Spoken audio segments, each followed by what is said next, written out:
Good morning friends. आइए आज हम बात करते हैं यूजीसी नेट से रिलेटेड इम्पॉर्टेंट क्वेश्चन की। आज हम बात करेंगे टीचिंग एप्टीट्यूड यानी शिक्षण अभिवृत्ति से रिलेटेड इम्पॉर्टेंट क्वेश्चंस की। फर्स्ट, शिक्षण से क्या अभिप्राय है? तो देखिए, शिक्षण का अर्थ क्या होता है? क्या होता है शिक्षण? एक शिक्षक के द्वारा प्रदान किया गया वह समुचित ज्ञान जिसका हमें ज्ञान ना हो, वह एक बालक या व्यक्ति को मार्ग की सही दिशा प्रदान करना ही शिक्षण कहलाता है। देखिए भाई, हर कोई अपने में परफेक्ट नहीं होता, उसे एक टीचर की ज़रूरत होती है। ठीक है, तो उसी आधार पर हम कह सकते हैं कि एक जो शिक्षक होता है, हमारा टीचर होता है, उसके द्वारा प्रदान किया गया हमारा समुचित जो ज्ञान होता है वही हमारा क्या कहलाता है? शिक्षण कहलाता है। ठीक है, शिक्षा एक त्रिमुखी प्रक्रिया है, ये किसने कहा? तो शिक्षा एक त्रिमुखी प्रक्रिया है, ये कहा जॉन डीवी ने।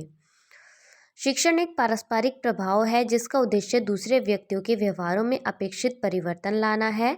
यह डेफिनेशन किसने दी थी? तो देखिए, जो शिक्षा का एक पारस्परिक अभाव है जिसका उद्देश्य दूसरे व्यक्तियों के व्यवहारों में अपेक्षित परिवर्तन लाना है। भाई देखिए, बहुत से जो स्टूडेंट होते हैं वो जो छोटे होते हैं, भाई उनमें बैड मैनर्स होती है। ठीक है, तो एक टीचर जो होता है तो वो उसके व्यवहारों को क्या करता है? अपेक्षित उसका व्यवहारों में चेंजेस लाता है, अच्छे अच्छे मतलब अच्छी अच्छी बातें बताते हैं, तो वो क्या होता है? एक सभ्य बच्चा बन जाता है। ठीक है, तो ये परिभाषा दी थी आपकी, जो व्यवहारों में अपेक्षित परिवर्तन लाना है टीचर का कार्य है, तो ये दी थी गेज ने। शिक्षा मनुष्य में पहले से विराजमान पूर्णता का आविर्भाव है। तो देखिए, ये कहा स्वामी विवेकानंद जी ने। शिक्षण को स्वरूप के आधार पर कितने भागों में बांटा गया है? तो शिक्षण को स्वरूप के आधार पर 3 भागों में बांटा गया। कौन कौन सा? वर्णनात्मक, निदानात्मक और उपचारात्मक। शिक्षण की अंत्य प्रक्रिया अवस्था से रिलेटेड है, तो शिक्षा की अंत्य प्रक्रिया अवस्था से रिलेटेड क्या क्या है आपका? क्रिया और प्रतिक्रिया। ठीक है, 2 अवस्थाएं होती है इसकी अंत्य प्रक्रिया की।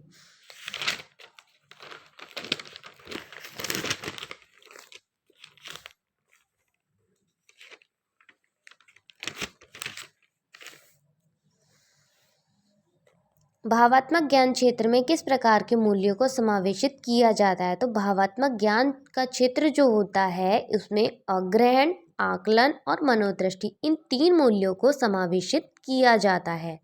शिक्षण एक त्रिध्रुवीय प्रक्रिया है क्योंकि इसमें 3 ध्रुव हैं। देखिए, जो आपका शिक्षण होता है वो त्रिध्रुवीय क्यों कहा गया है? क्योंकि इसमें 3 जो आधार होते हैं, ध्रुव होते हैं, वो मेन होते हैं।